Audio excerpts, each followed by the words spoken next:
Kalau kita mau fokus ke ujian kehidupan, maka diagramnya berubah lagi menjadi seperti ini, Bu.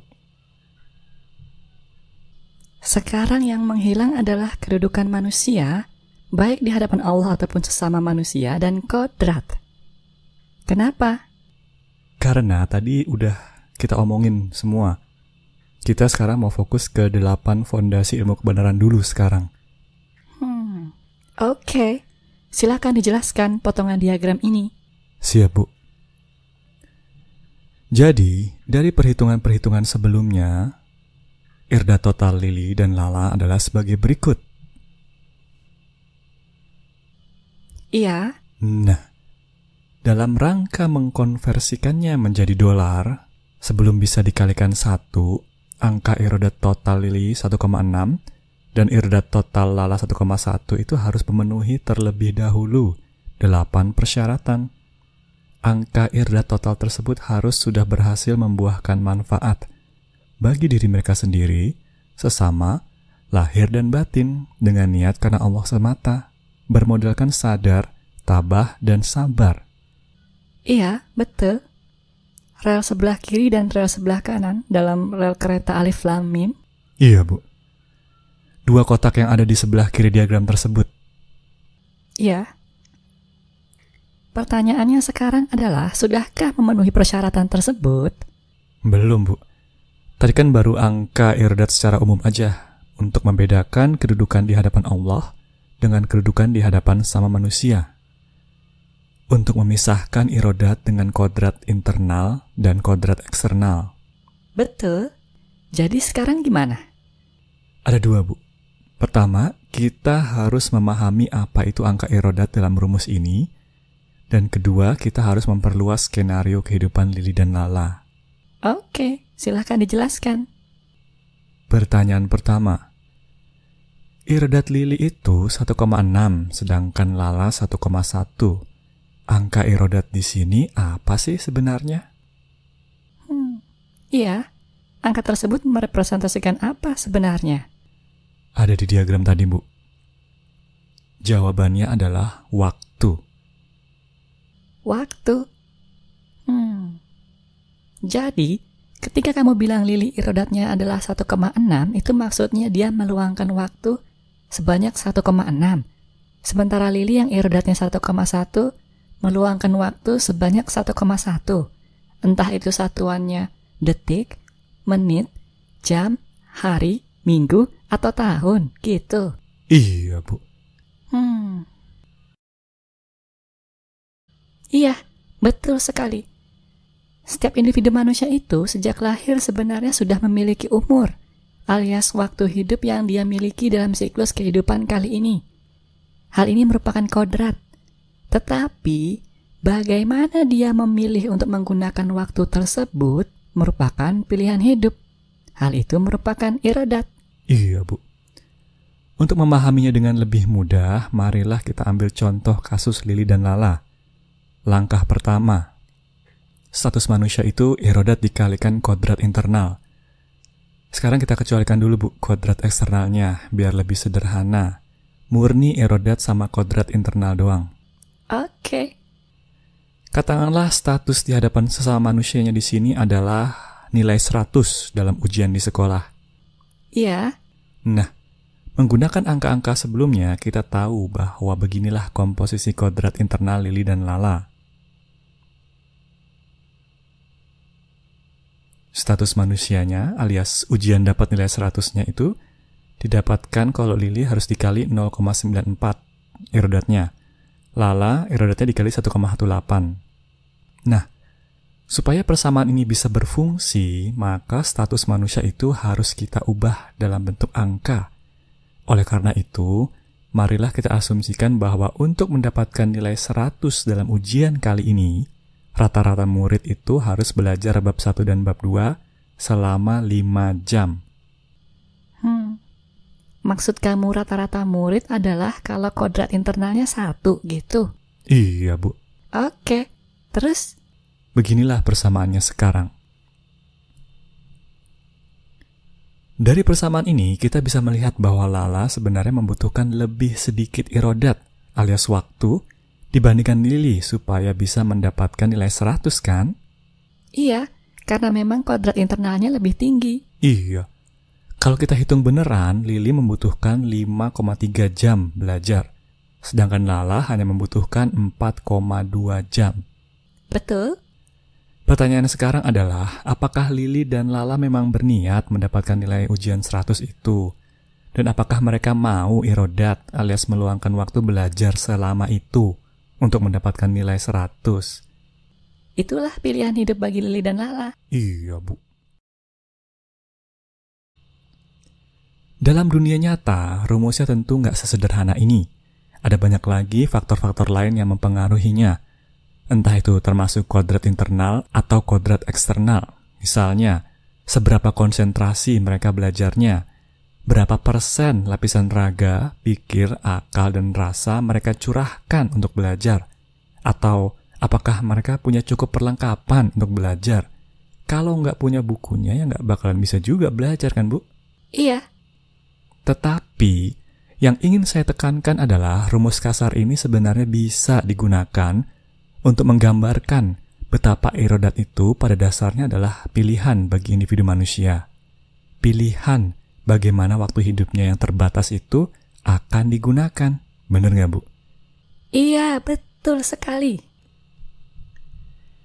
Dalam konteks ini, pilihan hidup Lily dan Lala adalah status apa yang mau mereka kejar. Apakah harus mendapatkan nilai 100, dapat ranking 1, atau cukup mendapatkan nilai yang lulus aja? Yang penting naik kelas. Masing-masing membutuhkan jumlah irodat yang berbeda, tergantung juga dengan kodrat internal dan kodrat eksternal mereka. Kemudian, kalaupun mereka mau dapat ranking 1, mampu nggak mereka benar-benar irodat untuk mencapai status tersebut? Mau nggak meluangkan waktu untuk belajar segitu lama? Iya, Bu. Makanya, dalam Al-Quran ada surat Al-Asr itu. Coba tampilin deh. Siap, Bu. Ayat ketiga itu kan arti tersiratnya sebenarnya sedang ngomongin rel sebelah kiri dan rel sebelah kanan, yaitu perbuatan yang bermanfaat bagi diri sendiri, sesama, lahir, batin, dengan niat karena Allah semata, bermodalkan sadar, tabah, dan sabar. Iya, Bu. Benar-benar topik yang sedang kita bahas ini. Makanya kita berlanjut ke pertanyaan berikutnya. Pengalokasian waktu seperti apa atau irodat macam mana yang bermanfaat bagi diri sendiri, sesama, lahir ataupun batin dalam kasus Lily dan Lala ini? Iya, betul. Katakanlah skenario-nya adalah kehidupan Lily dan Lala dalam bersekolah. Katakanlah mereka menjadi anak SD sekarang. Oke. Setiap hari, Lily dan Lala bangun tidur, mandi, bersiap-siap, kemudian berangkat ke sekolah. Di sekolah mereka belajar, bermain, berinteraksi dengan teman dan guru, kemudian pulang lagi ke rumah, berinteraksi dengan bundanya dan ayahnya. Iya. Rangkaian tindakan tersebut bisa dianalisis satu persatu. Ketika mandi misalnya, ini kan bisa dibilang sebuah perbuatan bermanfaat bagi diri sendiri secara lahir. Mengelola kebersihan raga mereka, biar lebih nyaman, biar nggak sakit. Berarti dapat satu centang. 1. Bermanfaat buat pribadi secara lahir atau raga. Iya. Kemudian mereka belajar di sekolah, mengasah pikir, akal, dan rasa. Berusaha memanfaatkan kodrat internal mereka tersebut. Berarti dapat lagi satu centang. 2. Bermanfaat buat pribadi secara batin atau jiwa. Betul. Nah, dalam interaksi dengan berbagai individu, baik di rumah ataupun sekolah, atau satu sama lain antara Lily dan Lala, pasti ada manfaat yang bisa mereka lahirkan. Pasti ada waktu yang mereka alokasikan yang bermanfaat buat orang lain. Misalnya, Lily membantu Lala cara bermain supaya menang. Gimana caranya? Atau Lala mengajari Lily dalam menggambar. Atau Lily menghibur temannya yang sedang sedih. Atau Lala membantu gurunya membawa buku ke dalam kelas. Banyak sekali kemungkinannya, secara lahir ataupun batin. Betul. Jadi, kita bisa centang 2 poin lagi, yaitu bermanfaat buat sesama lahir dan bermanfaat buat sesama batin. Semua rangkaian tindakan itu kalau dikumpulkan berarti Lily dan Lala dalam kehidupannya berhasil membuahkan manfaat bagi diri mereka sendiri, sesama, lahir dan batin. Semua ini merupakan pilihan hidup mereka. Pilihan bagaimana mereka akan mengalokasikan waktu kehidupan mereka, umur mereka. Betul. Pilihan hidup tersebut membuat mereka memiliki kedudukan di hadapan sesama manusia. Atau dalam kasus ini, kedudukan mereka adalah anak yang baik. Anak yang suka menolong teman, rajin belajar, atau suka membantu orang tua. Atau sebaliknya, anak yang bandel, suka membuli teman, malas belajar, atau terlalu manja kepada orang tua. Bisa berbagai macam pokoknya. Iya, Bu. Masing-masing perbuatan tersebut, masing-masing pengalokasian umur tersebut juga bisa menghasilkan mudarat soalnya, bukan cuma manfaat. Betul. Satu lagi, Bu. Perkara irodat sebagai waktu dan hubungannya dengan status dalam masyarakat ini, saya punya perumpamaan lagi, Bu, yang beda lagi. Oh, selain yang buah sebelumnya? Iya. Boleh, silakan dibagi di sini. Siap, Bu. Status dalam masyarakat alias kedudukan di hadapan sama manusia itu ibarat celengan. Celengan? Iya, celengan yang dijejer-jejer seperti ini dari atas hingga bawah. Celengan yang di atas itu adalah status yang positif dalam masyarakat yang dianggap tinggi. Sedangkan celengan yang di bawah adalah status yang negatif atau yang dianggap rendah dalam masyarakat. Kemudian yang di tengah itu netral alias normal-normal aja. Oke. Kita sebagai manusia yang masing-masing memiliki umur atau batas waktu kehidupan yang berbeda, ibarat memiliki jumlah koin yang berbeda-beda juga. Jadi, manusia yang umurnya lebih panjang akan memiliki jumlah koin yang lebih banyak. Ah, betul-betul. Terus? Nah, pilihan hidup kita di sini adalah di antara sekian banyak celengan tersebut, kita mau masukin koin waktu kehidupan kita ini ke yang mana? Apakah di celengan yang atas itu, atau yang di bawah, atau yang di tengah? Berapa banyak jumlahnya akan kita masukkan ke situ? Itu adalah pilihan hidup kita. Iya, betul. Masalahnya adalah kodrat internal yang berbeda otomatis membuat jumlah koin yang kita perlu masukkan juga berbeda. Semakin besar kodrat internal kita, maka ukuran koin umur kita, volumenya, semakin besar. Ah, iya. Seperti kasus Lili dan Lala tadi. Dalam celengan, ujian dapat nilai 100. Lili butuh 5,3 koin untuk mencapai status tersebut. Sementara Lala cukup 4,2 koin. Iya, Bu. Itu kodrat internal. Di sisi lain, kodrat eksternal juga menentukan banget di sini. Misalnya? Misalnya, Lili dan Lala punya teman bernama Lulu. Lulu ini kodrat internalnya bahkan lebih besar dari Lala, 1,3. Oke. Jadi sebenarnya, untuk mengisi celengan ini, ujian dapat nilai 100 ini, Lulu hanya membutuhkan waktu 3,8 jam. Tetapi sayangnya, karena keluarga Lulu miskin, Lulu terpaksa menggunakan koinnya untuk hal lain, bukan untuk belajar. Hal lain apa? Status yang di bawah sini, Bu. Celengan bernama membantu orang tua mencari makan. Ah, iya, ngerti. Lili dan Lala karena relatif beruntung tidak perlu mengisi celengan di bawah ini kan? Karena sudah diisi hingga penuh oleh kedua orang tua mereka. Irodat kedua orang tua mereka ini merupakan kodrat eksternal bagi Lili dan Lala. Iya, Bu. Sebaliknya, Lulu mau tidak mau harus mengisi celengan yang di bawah sini dulu, baru bisa mulai mengisi yang di atas. Iya, Bu. Maksud kamu adalah kodrat eksternal itu secara langsung ataupun tidak langsung membatasi celengan mana yang bisa diisi oleh individu manusianya. Kalau relatif beruntung, maka banyak sekali pilihan celengan yang bisa mereka isi. Sebaliknya, kalau relatif sial, maka pilihannya semakin sedikit, semakin sempit. Begitu ya? Iya, Bu. Oke, ngerti. Bagus. Perumpamaan yang sangat bagus. Terus kesimpulannya adalah?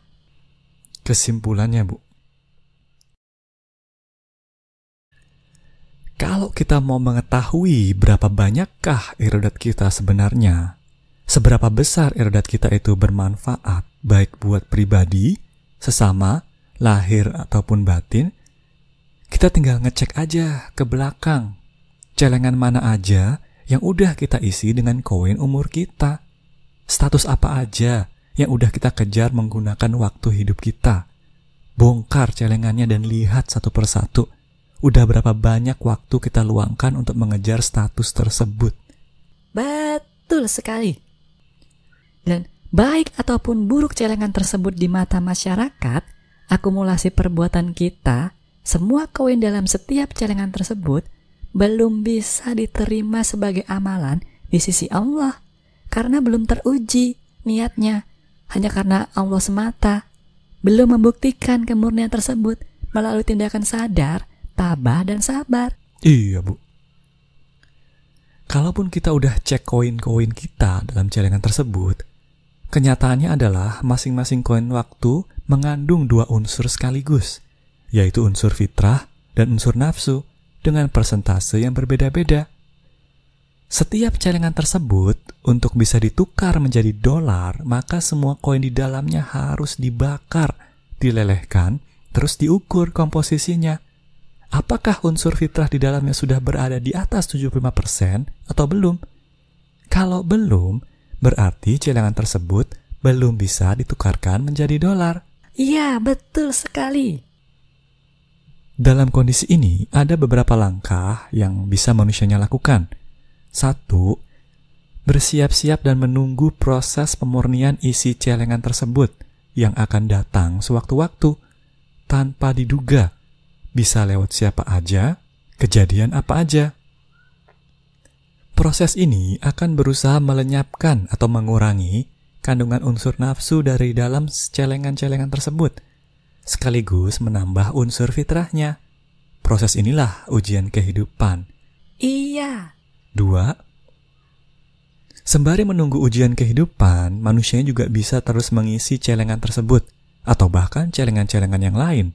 Tetapi, usahakanlah diisi dengan koin umur yang lebih fitrah dari sebelumnya, sehingga kandungan fitrahnya bisa terus meningkat. Sebab, kalau diisi dengan koin yang nafsu, justru mundur namanya. Meskipun jumlah koinnya semakin banyak, meskipun celengannya udah penuh semua. Bener nggak, Bu? Tepat sekali. Bagus. Berarti, setelah ini kita ngomongin proses pemurnian isi celengan tersebut ya? Proses sadar, tabah, dan sabar ya? Betul sekali, Bu.